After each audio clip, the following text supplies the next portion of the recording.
नमस्कार दोस्तों, डोल में पोल चैनल में आप सब मित्रों का हार्दिक स्वागत करता हूं। दोस्तों, आज का वीडियो आपके लिए बहुत ख़ास है क्योंकि आज मैं आपको बताऊंगा कि वाल्मीकि रामायण का सच क्या है। दोस्तों, सुनने को आपने केवल रामचरितमानस को या वाल्मीकि रामायण को ही सुना होगा, लेकिन आपको विदित हो कि 100 से ज़्यादा रामायण प्रचलित हैं विभिन्न राज्यों में, विभिन्न भाषाओं में, विभिन्न लेखकों द्वारा, विभिन्न प्रकाशकों द्वारा छापी गई अनेक रामायण उपलब्ध हैं। तो दोस्तों, वाल्मीकि रामायण और संस्कृत में लिखी गई वाल्मीकि ऋषि के द्वारा, और रामचरितमानस जो है हमारे उत्तर प्रदेश के रहने वाले तुलसीदास जी उन्होंने लिखी थी अवधि में। तो दोस्तों, ये सहज भाषा में थी, ग्राह्य भाषा में थी, सबको पढ़ने में आसानी होती थी। तो रामचरितमानस का हम लोगों में ज़्यादा प्रचार है। मैंने भी अपने बचपन से लेकर अब तक रामचरितमानस को हज़ारों बार पढ़ा है दोस्तों, और वाल्मीकि रामायण को भी मैंने पढ़ा है। तो दोस्तों, वाल्मीकि रामायण की सच्चाई क्या है मैं आपको बताऊंगा, क्योंकि तुलसीदास ने तो अभी 500 वर्ष पूर्व लगभग अकबर के समय में लिखी है। इधर उधर की और रामायणों से कुछ वाल्मीकि रामायण से मसाला लेकर उन्होंने रामचरितमानस को बहुत बढ़ा चढ़ा करके लिखा है। लेकिन वाल्मीकि रामायण के बारे में ये माना जाता है कि वाल्मीकि ऋषि रामचंद्र जी के समकालीन थे। तो उन्होंने जहाँ तक है सच्चे प्रसंग लिखे हैं, यद्यपि उन्होंने भी बहुत कुछ कई जगहों पर बढ़ा चढ़ा कर लिखा है, लेकिन तुलसीदास की अपेक्षा कम। तो दोस्तों, उसमें अच्छा वर्णन मिलता है वाल्मीकि रामायण में, और बहुत सी सच्चाई भी मिलती हैं। तो दोस्तों, आज हम ये देखें कि आखिर रामायण को वाल्मीकि ने ही लिखा, आँखों देखा लिखा, या किस तरह से लिखा, और कितनी रामायण है, रामायण में कुल कितनी चीज़ है, कितनी विषय वस्तु है, ये हम देखते हैं आज। और दोस्तों, इसके बारे में आज पूरी जानकारी इस वीडियो में मैं दूंगा, तो आपसे निवेदन करता हूं कि आप इस वीडियो को पूरा सुनें दोस्तों। तो आइए सुनते हैं। देखिए, मेरे हाथ में ये श्रीमद् वाल्मीकि रामायण है दोस्तों, प्रथम भाग है ये, बालकांड से किष्किंधा तक संस्कृत भाषा में लिखा हुआ है। तो ये वाल्मीकि रामायण बालकांड है, प्रथम सर्ग है, और प्रारंभ से ही हम देखते हैं कि रामायण की सच्चाई क्या है। वाल्मीकि रामायण क्या वाल्मीकि ने लिखी या किस तरह से लिखी। तो नारद जी का वाल्मीकि मुनि को संक्षेप से श्री रामचरित सुनाना, इस प्रसंग में प्रारंभ होता है ये बालकांड प्रथम सर्ग से। ओम तपः स्वाध्याय नतम तपस्वी वाग्वेदाम्बरम नारदम पर प्रक्ष वाल्मीकि मुनिपुंगवम। पहला श्लोक है दोस्तों ये, कि तपस्वी वाल्मीकि जी ने तपस्या और स्वाध्याय में लगे हुए विद्वानों में श्रेष्ठ मुनिवर नारद जी से पूछा। मुनिवर नारद जी से पूछा, वाल्मीकि जी ने तपस्या और स्वाध्याय में लगे हुए विद्वानों में श्रेष्ठ मुनिवर नारद जी से पूछा। किसने?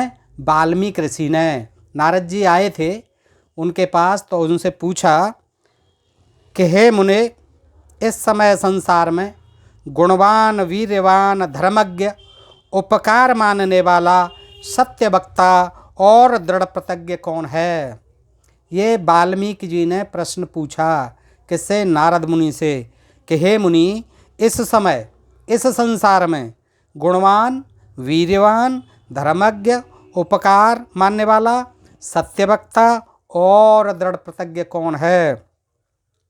चारित्रेण चको युक्त सर्वभूतेषु कोहितः विद्वानम कह कह समर्थश्च कश्चैक प्रिय दर्शनः। श्लोक नंबर 3। सदाचार से युक्त समस्त प्राणियों का हित साधक, विद्वान, सामर्थ्यशाली और एकमात्र प्रिय दर्शन, सुंदर, प्रिय दर्शन देखने में सुंदर पुरुष कौन है? आत्मवान को जित क्रोधोदुत्मान को अग्निसूय कस्य विभत्य देवास जातरोस्य संयुगे। श्लोक नंबर 4 वाल्मीकि रामायण के मन पर अधिकार रखने वाला, क्रोध को जीतने वाला, कांतिमान और किसी की भी निंदा नहीं करने वाला कौन है? तथा संग्राम में क्रोधित होने पर किससे देवता भी डरते हैं? एतदिच्छाम्यहं श्रोतुं परम कौतूहलं हिमे महर्षे त्वं समर्थो असि ज्ञातुं मे वधिं नर्मः। श्लोक नंबर 5 वाल्मीकि रामायण।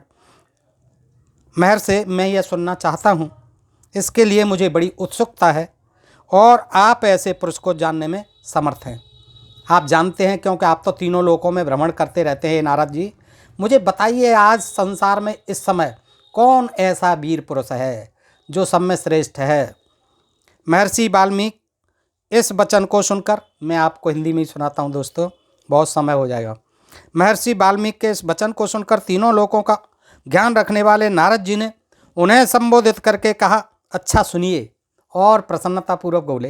अब नारद जी सुना रहे हैं, देखिए। इसमें पूरी रामायण आ जाएगी दोस्तों इस वीडियो में, आप देखिए, ज़्यादा बड़ा नहीं बनेगा और जान जाएंगे कि रामायण है कितनी आखिर में। नारद जी के मुख से सुनिए। नारद जी सुना रहे हैं, वाल्मीकि जी को कुछ पता नहीं है। नारद जी की सुनी सुनाई को फिर वाल्मीकि जी विस्तार देंगे।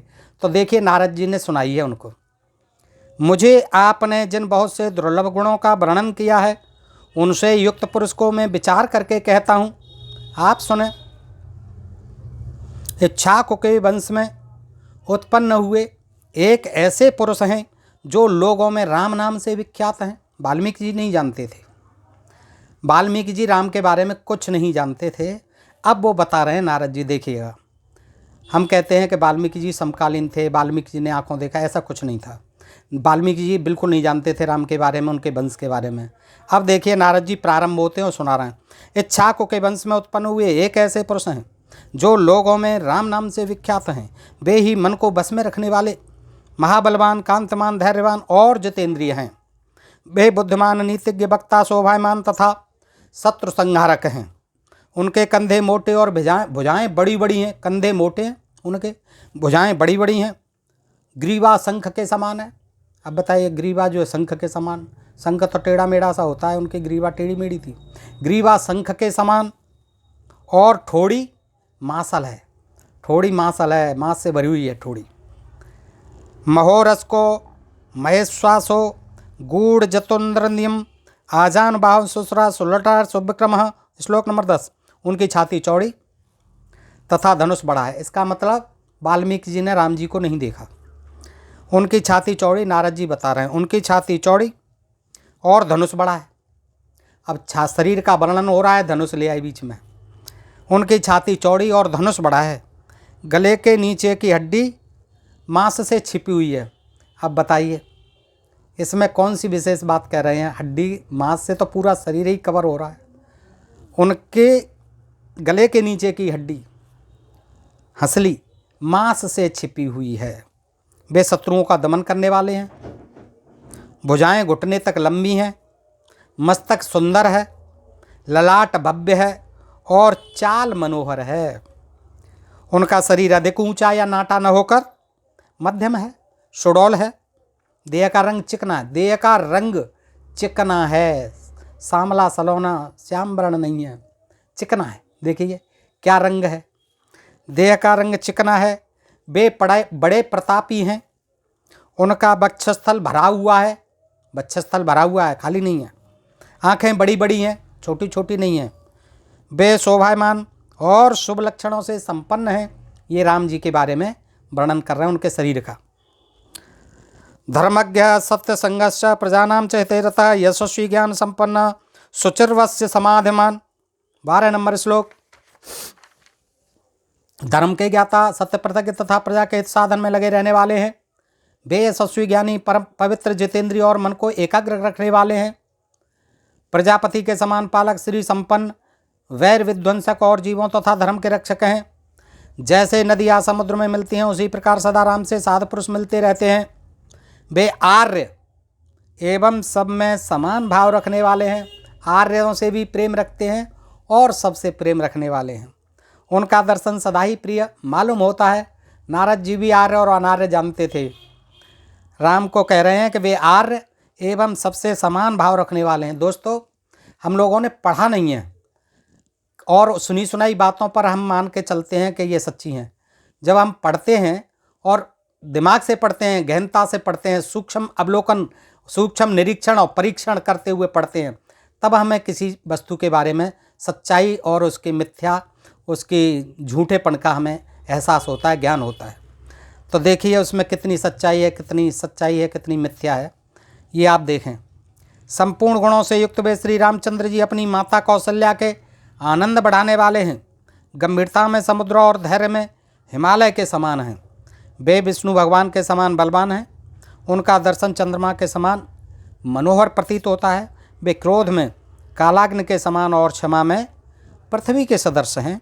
त्याग में कुबेर और सत्य में द्वितीय धर्मराज के समान हैं तदनंतर राम के इस प्रकार उत्तम गुणों से युक्त और सत्य पराक्रम वाले सद्गुणशाली अपने प्रियतम ज्येष्ठ पुत्र को, जो प्रजा के हित में संलग्न रहने वाले थे, प्रजावर्ग का हित करने की इच्छा से राजा दशरथ ने प्रेमवश युवराज पद पर अभिषिक्त करना चाहा। दशरथ जी ने उनको अभिषिक्त करना चाहा, ऐसे श्री राम जी को। तदनंतर राम के राज्याभिषेक की तैयारियां देखकर रानी कैकेयी ने, जैसे पहले ही वर दिया जा चुका था, राजा से यह वर मांगा कि राम का निर्वासन, वनवास और भरत का राज्याभिषेक हो।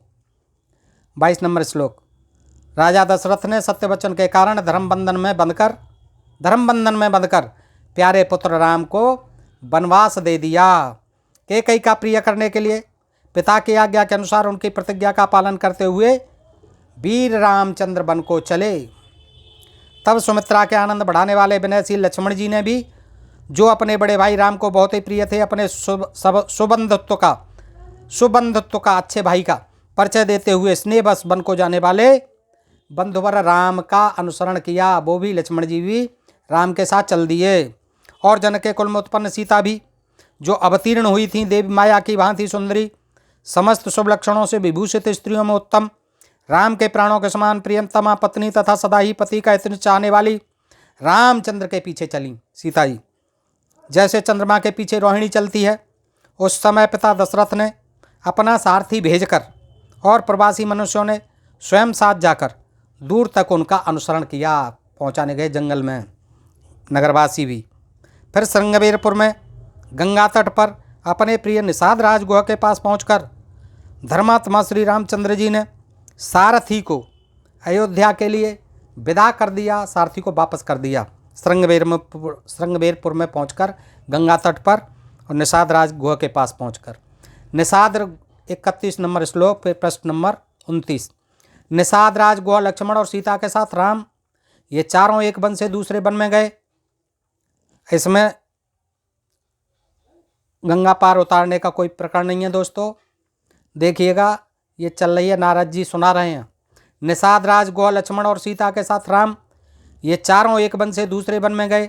मार्ग में बहुत जलों वाली अनेकों नदियों को पार करके भरद्वाज के आश्रम पर पहुँचे और गुहा को वहीं छोड़ भरद्वाज मुनि की आज्ञा से चित्रकूट पर्वत पर गए।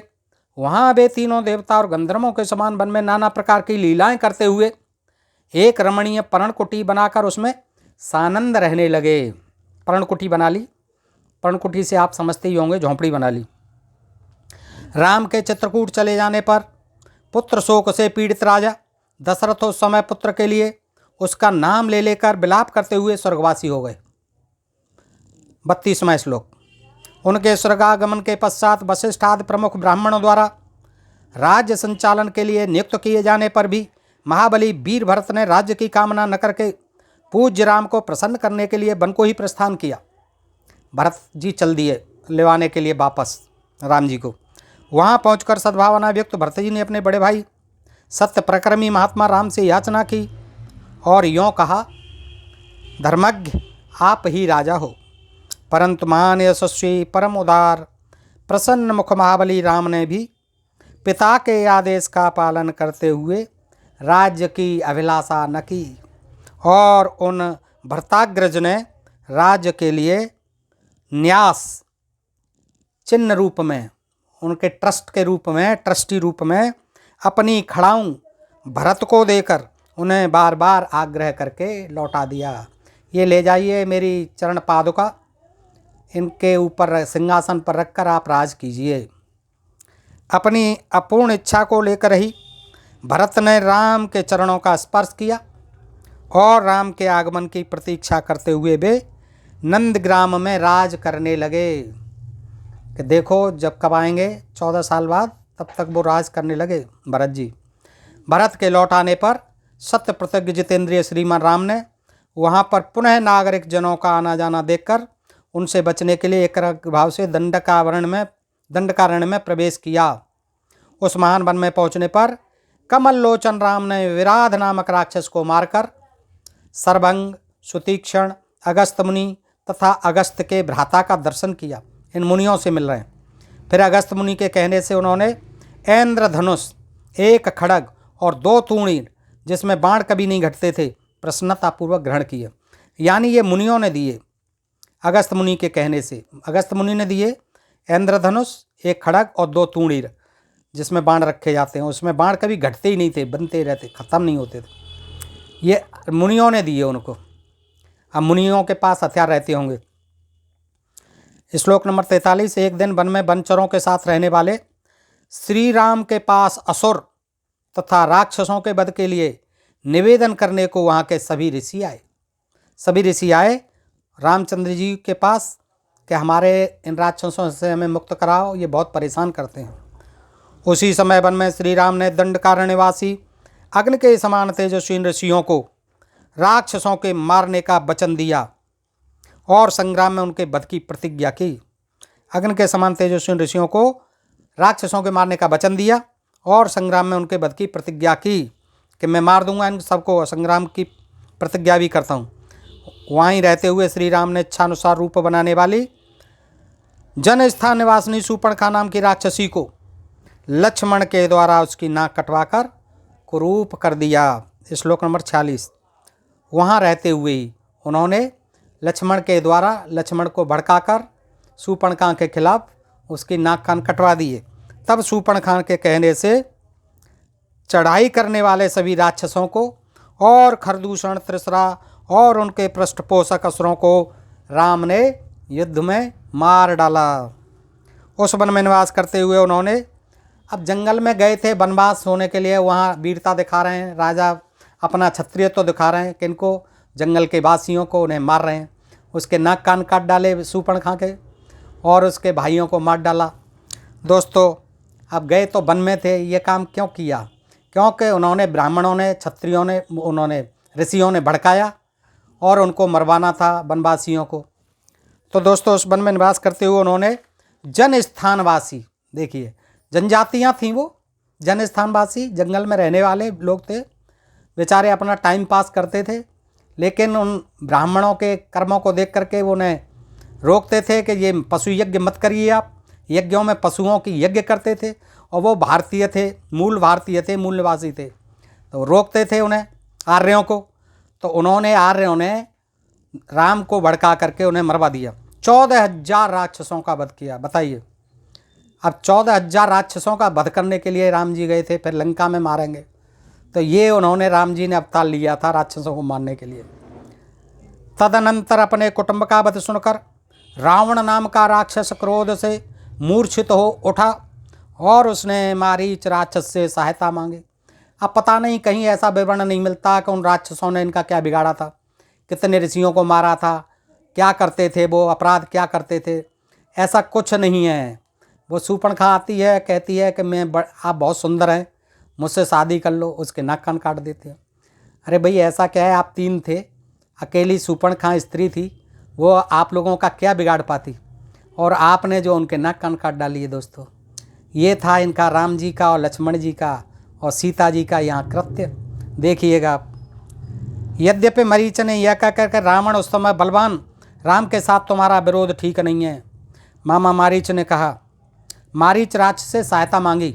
रावण को जब पता चला कि खरदूषण को मार दिया, शूर्पणखा मेरी बहन के नाक कान काट दिए, तो उसने मामा मारीच से सहायता मांगी, क्योंकि वो बेस बदलता था। ये कहानी तो आप लोग जानते हैं सब।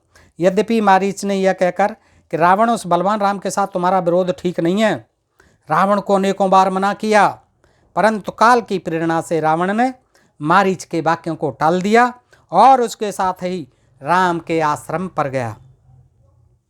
श्लोक नंबर 50-51। मायावी मारीच के द्वारा उसने दोनों राजकुमारों को आश्रम से दूर हटा दिया और स्वयं की राम की पत्नी सीता का अपहरण कर लिया। रावण ने जाते समय मार्ग में विघ्न डालने के कारण उसने जटायु नामक गृध्र का वध किया। जटायु नामक गीध का वध कर दिया रावण ने। तत्पश्चात जटायु को हाथ देखकर और उसी के मुख से सीता का हरण सुनकर रामचंद्र जी शोक से पीड़ित होकर विलाप करने लगे। वो, उन्हें पता ही नहीं था रामचंद्र जी को कौन ले गया, लेकिन वो गीध जो पड़ा हुआ था घायल रावण द्वारा किया हुआ, उसी के माध्यम से उन्हें पता चला कि रावण जो है वो हर ले गया है आपकी सीता को। उस समय उनकी सभी इंद्रियां व्याकुल हो उठीं। फिर उसी शोक में पड़े हुए उन्होंने जटायु गीध का अग्नि संस्कार किया और वन में सीता को ढूंढते हुए कबंध नामक राक्षस को देखा, जो शरीर से विकृत तथा भयंकर दिखने वाला था। महाबली राम ने उसे मारकर उसका भी दाह किया। अतः वह स्वर्ग को चला गया। जाते समय उसने राम से धर्माचरणी सबरी का पता बतलाया और कहा, रघुनंदन, आप धर्मपरायण सन्यासिनी सबरी के आश्रम पर जाइए। शत्रुहंता महान तेजस्वी दशरथ कुमार राम सबरी के यहाँ गए।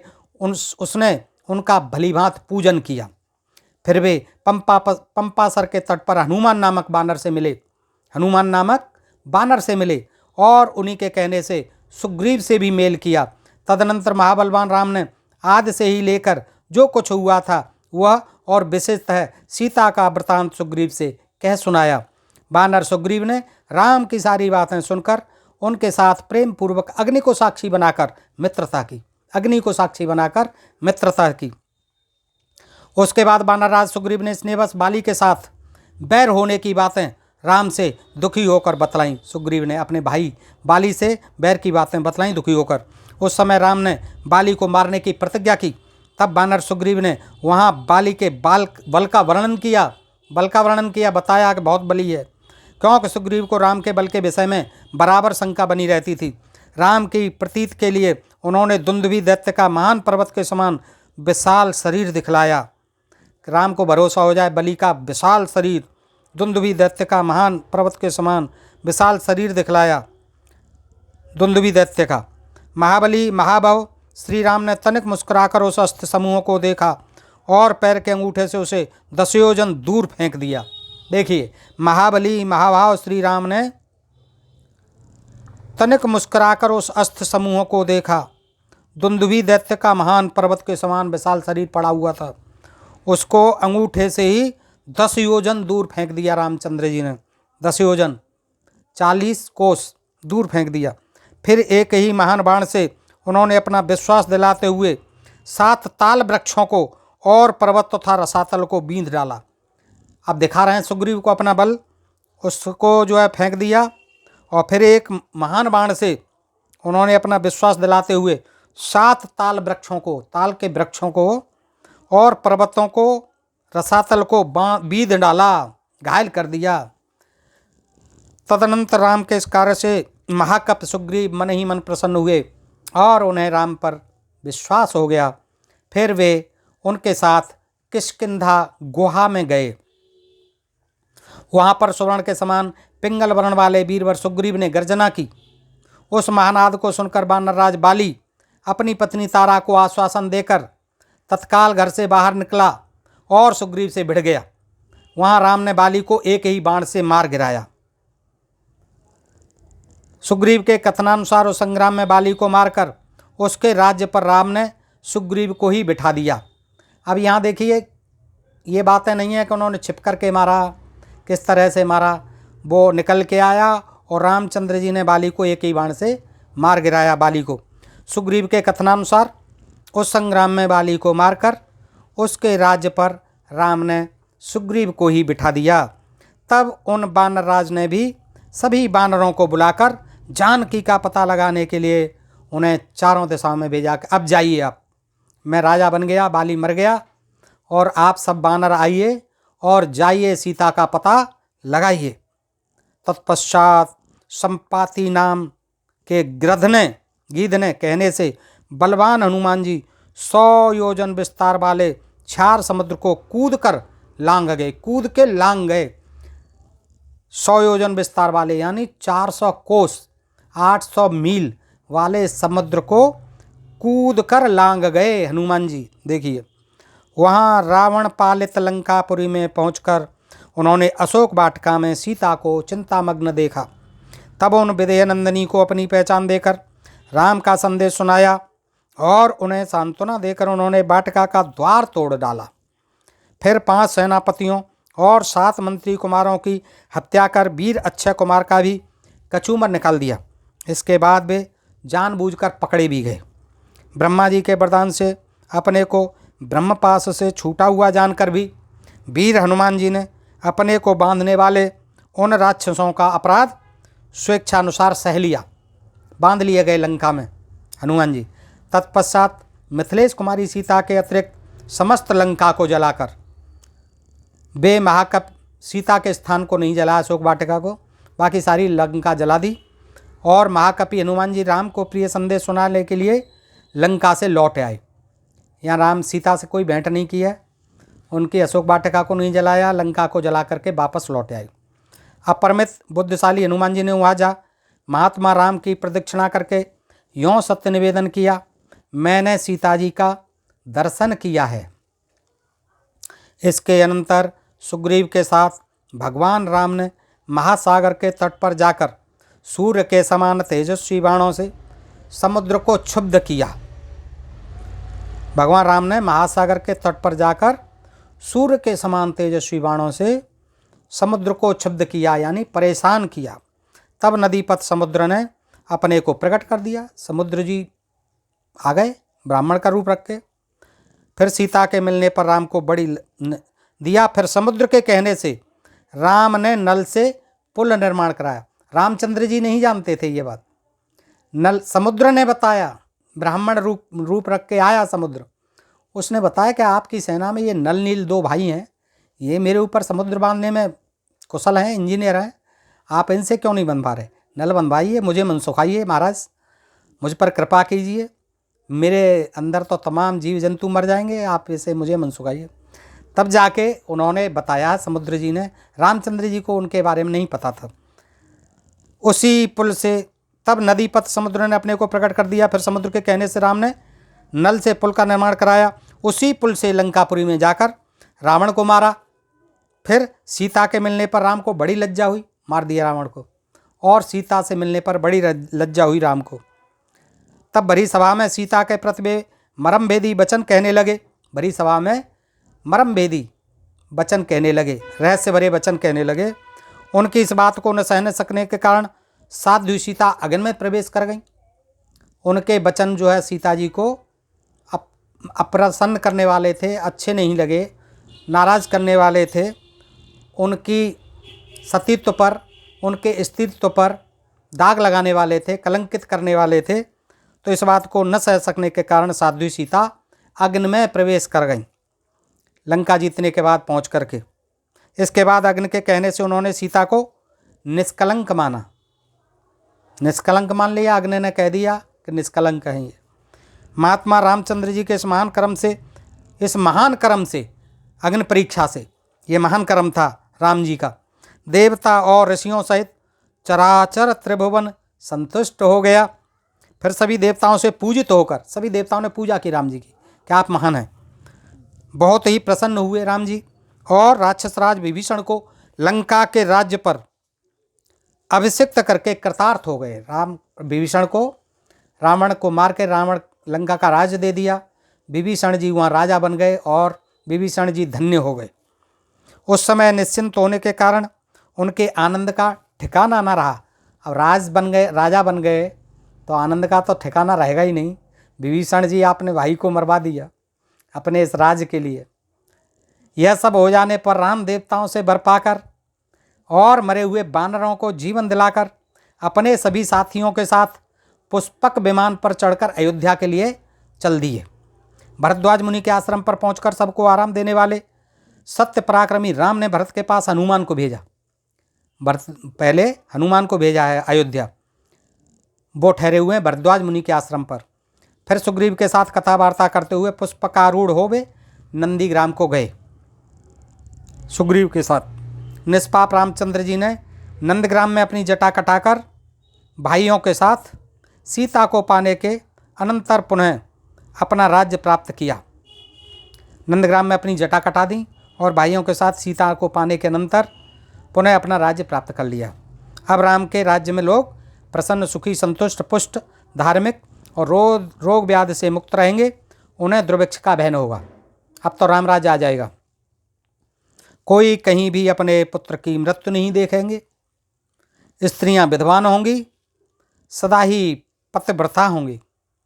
ये विशेषता थी। जबकि ब्राह्मण का पुत्र मर गया, और किसी रामायण में तो कई पुत्र मरे हैं और जातियों के भी, और वो सब आ गए राम जी के ऊपर कलंक लगाने के लिए, दोष लगाने के लिए कि ये कैसा राम राज है, आपके राज में ब्राह्मण पुत्र मारा गया है और कोई लगता है शूद्र तपस्या कर रहा है, आप देखिए और उसे मारिए। तब रामचंद्र जी जाते हैं और शंभू की हत्या कर देते हैं तपस्या करते हुए ऋषि की, क्योंकि वो शूद्र था। तो दोस्तों ये रामराज था, उसमें ब्राह्मण भी मर रहे थे। और यहाँ नारद जी कह रहे हैं कि कोई भी कहीं भी अपने पुत्र की मृत्यु नहीं देखेंगे, स्त्रियां विधवान होंगी, सदा ही पतिव्रता होंगी। श्लोक नंबर 91। आग लगने का किंचित भी भय न होगा, फायर ब्रिगेड सक्रिय रहेंगी, कोई प्राणी जल में नहीं डूबेंगे, मल्लाह पार पर बिठा दिए जाएंगे, बात और ज्वर का भय थोड़ा भी नहीं रहेगा, बिल्कुल नहीं आएगा, कोई किसी को बुखार भी नहीं आएगा। क्षुधा और चोरी का भी डर भी जाता रहेगा। इससे मतलब भरत जी के शासन में ये सब चीज़ें व्याप्त थीं, अब खत्म हो जाएंगी।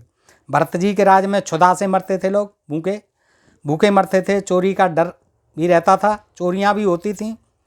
सभी नगर और राष्ट्र धन धान्य संपन्न होंगे, सत्ययुग की भांति सभी लोग सदा प्रसन्न रहेंगे, सतयुग की भांति।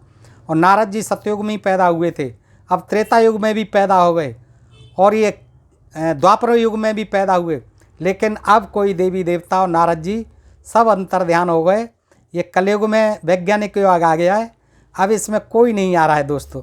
तो इस तरह से ये नारद जी सुना रहे हैं। महायशस्वी राम बहुत से सुवर्णों की दक्षिणा वाले 100 अश्वमेध यज्ञ करेंगे। देखिए, सुवर्णों की दक्षिणा, सोने की दक्षिणा देंगे रामचंद्र जी। नारद जी कह रहे हैं ब्राह्मणों से कराएंगे अश्वमेध यज्ञ और उनको सोने की दान देंगे, उनमें विधिपूर्वक विद्वानों को 10,000 करोड़ गाय देंगे। देखिए प्रश्न नंबर 32 पे श्लोक नंबर 94-95 वो कहते हैं कि ऐसे महायशस्वी श्री राम 100 अश्वमेध यज्ञ करेंगे। आपने कल का वीडियो में देखा होगा, एक अश्वमेध यज्ञ में ही कितना खर्चा किया दशरथ जी ने, सारा कुछ दे दिया उन्होंने, कुछ नहीं रहा।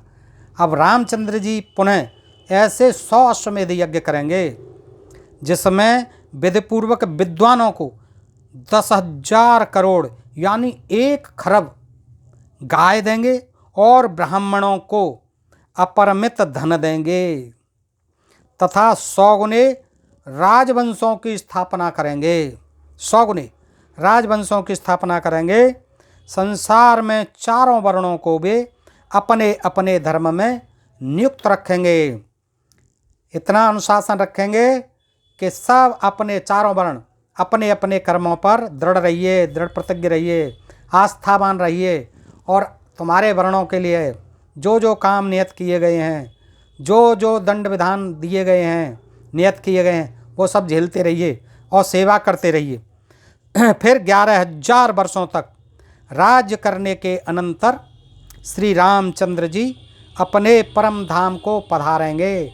वो तो भविष्य की बातें बता रहे हैं नारद जी। देखिए अभी पैदा नहीं हुए हैं, वाल्मीकि जी सुन रहे हैं कि इस तरह से वो करेंगे और ऐसे होंगे। वाल्मीकि जी को कुछ पता नहीं है तो सुना रहे हैं वो।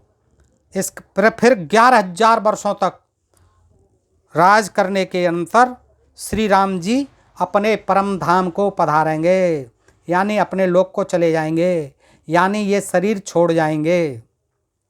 वेदों के समान पवित्र पापनाशक और पुण्यमय इस रामचरित को जो पढ़ेगा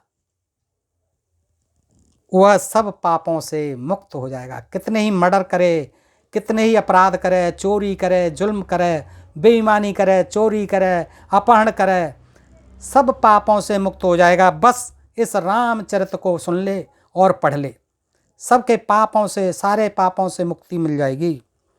नारद जी बता रहे हैं आयु बढ़ाने वाली, आयु भी बढ़ जाएगी। अब 11,000 वर्ष तक राम जी किया तो सब सुनने वालों की आयु बढ़ जाएगी। आयु बढ़ाने वाली इस रामायण कथा को पढ़ने वाला मनुष्य मृत्यु के अनंतर पुत्र पौत्र और अन्य परिजन वर्ग के साथ ही स्वर्गलोक में प्रतिष्ठित होगा। देखिए कितनी महिमा बता दी गई कि आदमी मरने के बाद में भी अपने पुत्रों के साथ, पौत्रों के साथ स्वर्गवासी हो जाएगा, स्वर्गलोक में निवास करेगा। बस इसे सुन लो। इसे ब्राह्मण पढ़े तो विद्वान होगा, क्षत्रिय पढ़ता हो तो पृथ्वी का राज्य प्राप्त कर लेगा। कोई भी क्षत्रिय पढ़ ले वो राजा बन जाएगा। ब्राह्मण पढ़ने से वैज्ञानिक बन जाएगा, इंजीनियर बन जाएगा, डॉक्टर बन जाएगा, वकील बन जाएगा, जज बन जाएगा, सब कुछ बन जाएगा इसे पढ़ ले। तो ब्राह्मणों को यही पढ़ने की ज़रूरत है। ब्राह्मण पढ़े तो विद्वान बन जाएगा, क्षत्रिय पढ़ता हो तो पृथ्वी का राज्यभार ग्रहण कर लेगा। कोई ज़रूरत नहीं है विधानसभा और लोकसभा चुनाव लड़ने की। इसे पढ़ लें, क्षत्रिय अपने आप प्रधानमंत्री बन जाएंगे, राष्ट्रपति बन जाएंगे। दोस्तों, वैश्य को व्यापार में लाभ होगा, बस कोई घाटा नहीं होगा। ऐसे पढ़ते रहिए और व्यापार चलाते रहिए, कल्याण हो जाएगा, प्रॉफिट ही प्रॉफिट। और शूद्र भी प्रतिष्ठा प्राप्त करेंगे, शूद्र भी प्रतिष्ठा प्राप्त करेंगे, बहुत सम्मान मिलने लग जाएगा उन्हें। शूद्रत्व से मुक्त हो जाएंगे, ब्राह्मणत्व को प्राप्त हो जाएंगे इसे पढ़ने से।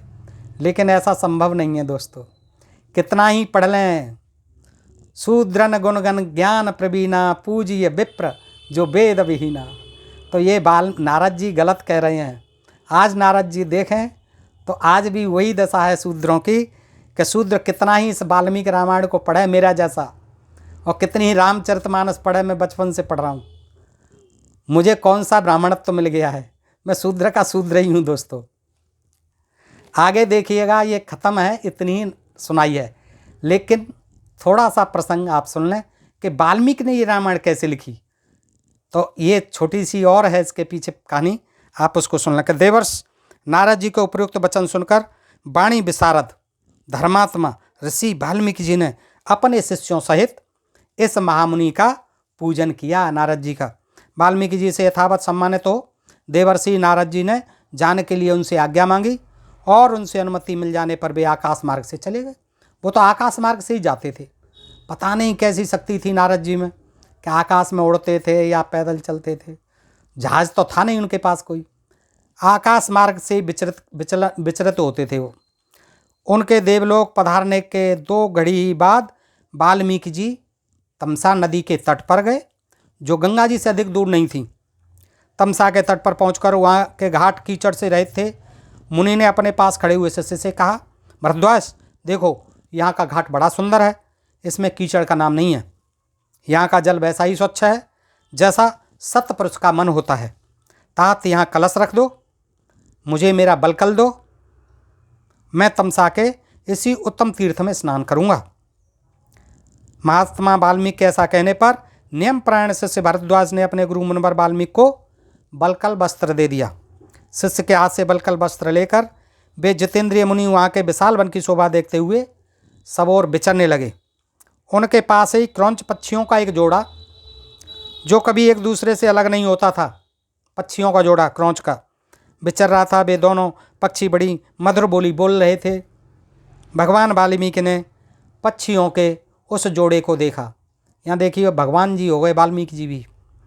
अपने समय पाप पूर्ण विचार रखने वाले एक निषाद ने, निषाद जाति, उसी समय पाप पूर्ण, अब निषादों का तो पाप पूर्ण ही विचार होता था, पाप पूर्ण विचार रखने वाले एक निषाद ने, जो समस्त जंतुओं का अकारण बैरी था, वहाँ आकर पक्षियों के उस जोड़े में से एक नर पक्षी को मुनके देखते देखते बाण से मार डाला। एक क्रौंच पक्षी नर को मार डाला। किसने? निषाद ने। पक्षियों को मारने वाला था, बह लिया था। वह पक्षी खून से लथपथ होकर पृथ्वी पर गिर पड़ा और पंख फड़फड़ाता हुआ तड़पने लगा। अपने पति की हत्या हुई देख उसकी भार्या क्रौंची करुणाजनक स्वर में चीत्कार कर उठी। मादा जो उसकी थी स्त्री क्रौंच, वो रोने लगी। उत्तम पंखों से युक्त हुआ पक्षी सदा अपनी भार्या के साथ साथ विचरता था। उसके मस्तक का रंग तांबे के समान लाल था। काम से हुआ मतवाला हो गया था, काम से मतवाला था, उसके पीछे पीछे दौड़ रहा था। ऐसे पति से वियुक्त होकर क्रौंची पड़े दुख से रो रही थी। निषाद ने जिसे मार गिराया था, उस नर पक्षी की वह दुर्दशा देख उन धर्मात्मा ऋषि को बड़ी दया आई। वाल्मीकि जी को स्वभावतः करुणा का अनुभव करने वाले ब्रह्मर्षि ने यह अधर्म हुआ है ऐसा निश्चय करके रोती हुई क्रौंची की ओर देखते हुए निषाद से इस प्रकार कहा। निषाद से बोले वाल्मीकि जी, निषाद तुझे नित्य निरंतर कभी भी शांति न मिले। उसे साप देने लगे, तुझे नित्य निरंतर कभी भी शांति न मिले, क्योंकि तूने इस क्रौंच के जोड़े में से एक की जो काम से मोहित हो रहा था, काम से मोहित हो रहा था, बिना किसी अपराध के ही हत्या कर डाली। ऐसा कहकर जब उन्होंने उस पर विचार किया तब उनके मन में यह चिंता हुई कि अहो, इस पक्षी के शोक से पीड़ित होकर मैंने यह क्या कह डाला। इस पक्षी के शोक से पीड़ित होकर के मैंने इस निषाद को कैसा शाप दे दिया। यही सोचते हुए महाज्ञानी और परम बुद्धिमान मुनिवर वाल्मीकि एक निश्चय पर पहुंच गए और अपने शिष्य से इस प्रकार बोले। शिष्य से कहने लगे, तात, शोक से पीड़ित हुए मेरे मुख से जो वाक्य निकल पड़ा है यह 4 चरणों में आबद्ध है। छंदबद्ध उन्होंने सुनाया था, ये श्लोक 4 चरणों में बद्ध है।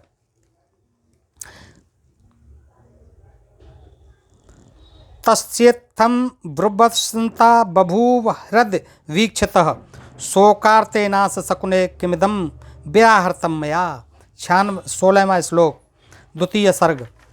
तो ये अपने शिष्य से कहते हैं यह 4 चरणों में आबद्ध है। इसके प्रत्येक चरण में बराबर यानी 8-8 अक्षर हैं तथा इसे वीणा के लय पर गाया जा सकता है। अतः मेरा यह वचन श्लोक बन गया, श्लोक रूप है।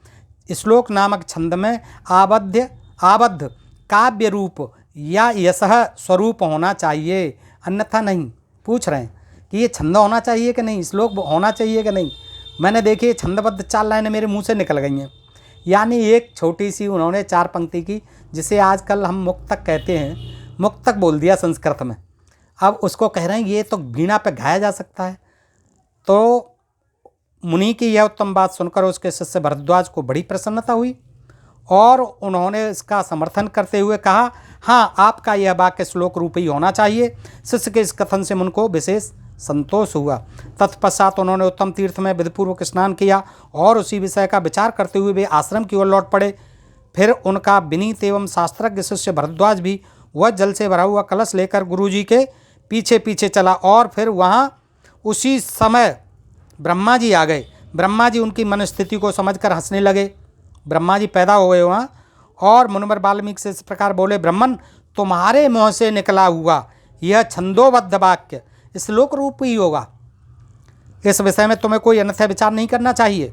ब्रह्मा जी ज्ञान दे रहे हैं, मेरे संकल्प तथा प्रेरणा से ही तुम्हारे मुँह से ऐसी वाणी निकली है। ये छंद जो है मेरी प्रेरणा से ही निकला है। मुनिश्रेष्ठ, तुम श्री राम के संपूर्ण चरित्र का वर्णन करो। तुम तो अच्छे कवि हो, संस्कृत में वर्णन कर दो रामचरितमानस का, राम के चरित्र का। परम बुद्धिमान भगवान श्री राम संसार में सबसे बड़े धर्मात्मा और धीर पुरुष हैं। तुमने नारद जी के मुँह से जैसा सुना है, तुमने नारद जी के मुँह से जैसा सुना है उसी के अनुसार उनके चरित्र का चित्रण करो। नारद जी भी ब्रह्मा के पुत्र थे। अब बेटा गए, पिताजी आ गए और पिताजी कह रहे हैं ये छंद तो आपने कवि हैं, आप तो बहुत अच्छा संस्कृत में श्लोक लिखा है। आप इसी श्लोकों में, ऐसे श्लोकों में जैसा बता गए नारद जी वैसा ही रामचरित को लिख डालो। बुद्धिमान, श्री राम का जो गुप्त या प्रकट वृतांत है और सीता, लक्ष्मण और राक्षसों के जो संपूर्ण गुप्त या प्रकट चरित्र हैं वे सब अज्ञात होने पर भी तुम्हें ज्ञात हो जाएंगे। लिखते जाओ आप, फिर तो कवि हैं आप सब। और जो भी रहस्य नहीं बताए हैं नारद जी ने वो भी प्रकट होते चले जाएंगे। इस काव्य में अंकित तुम्हारी कोई भी बात झूठी नहीं होगी, बिल्कुल सही होगी, चाहे तुम कुछ भी लिख दो। इसलिए तुम श्री रामचंद्र जी की परम पवित्र एवं मनोरम कथा को श्लोकबद्ध करके लिखो। ब्रह्मा जी आदेश दे रहे हैं। इस पृथ्वी पर जब तक नदियाँ और पर्वतों की सत्ता रहेगी तब तक संसार में रामायण कथा का प्रचार होता रहेगा। ब्रह्मा जी कह रहे हैं जब तक तुम्हारी बनाई हुई श्री राम कथा का लोक में प्रचार रहेगा तब तक तुम इच्छानुसार ऊपर नीचे और मेरे लोकों में निवास करोगे। तुम भी मेरे लोकों में, ब्रह्मलोकों में रहोगे। ऐसा कहकर भगवान ब्रह्मा जी अंतर्ध्यान हो गए। उनके वहीं अंतर्ध्यान होने से शिष्यों सहित भगवान वाल्मीकि मुनि को बड़ा विस्मय हुआ। तदनंतर उनके सभी शिष्य अत्यंत प्रसन्न होकर बार बार इस श्लोक का गान करने लगे, उस छंद को गाने लगे, श्लोक को। तथा परम विस्मित हो परस्पर इस प्रकार कहने लगे, हमारे गुरुदेव महर्षि ने क्रौंच पक्षी के दुख से दुखी होकर जिस महान अक्षरों वाले 4 चरणों से युक्त वाक्य का गान किया था, वह था तो उनके हृदय का शोक, किंतु उनकी वाणी द्वारा उच्चारित होकर श्लोक रूप हो गया, श्लोक बन गया। वो कहा तो उन्होंने वैसे ही था, लेकिन ये तो श्लोक बन गया। इधर शुद्ध अंतःकरण वाले महर्षि वाल्मीकि के मन में यह विचार हुआ कि मैं ऐसे ही श्लोकों से, फिर विचार किया कि मैं ऐसे ही श्लोकों से ब्रह्मा जी कही गए हैं संपूर्ण रामायण काव्य की रचना करूं। यह सोचकर उदार दृष्टि वाले उन यस महर्षि भगवान श्री रामचंद्र जी के चरित्र को लेकर हजारों श्लोकों से युक्त महाकाव्य की रचना की। फिर उन्होंने हजारों श्लोक लिखे और उनके यश को जो बढ़ाने वाला है, उसमें श्री राम के उदार चरित्रों का प्रतिपादन करने वाले मनोहर पदों का प्रयोग किया गया है। महर्षि वाल्मीकि के बनाए हुए इस काव्य में तत्पुरुष आदि समासों, दीर्घ गुण आदि संधियों और प्रकृति प्रत्यय के संबंध का यथा योग्य निर्वाह हुआ है। इसकी रचना में समता, पतत, प्रकर्ष आदि दोषों का अभाव है, पदों में माधुर्य है और अर्थ में प्रसाद गुण की अधिकता है। भावुक जनों, श्रोताओं, इस प्रकार शास्त्रीय पद्धति के अनुकूल बने हुए इस रघुबर चरित्र और रावण वध के प्रसंग को ध्यान देकर सुनो। अब जो है रामायण उन्होंने लिखना प्रारंभ किया है और इतनी बड़ी ये हजारों श्लोकों से युक्त ये वाल्मीकि जी ने फिर लिखी है। दोस्तों, तो आप इस वाल्मीकि रामायण के बारे में जान गए, कितना उन्होंने सुनाया था। जो सार था नारद जी ने वह सुनाया। अब ये कवि की कल्पना है कि उन्होंने वाल्मीकि रामायण में वाल्मीकि जी ने संस्कृत में हजारों श्लोकों में बढ़ा चढ़ा के इधर उधर की तमाम रोचक कहानियाँ जोड़ जोड़ के लिख दिया है। दोस्तों, तो आज के लिए इतना ही। सुनने के लिए बहुत बहुत धन्यवाद। ढोल में पोल चैनल को आप सब्सक्राइब करते रहें। आपका बहुत बहुत आभार। नमस्कार दोस्तों।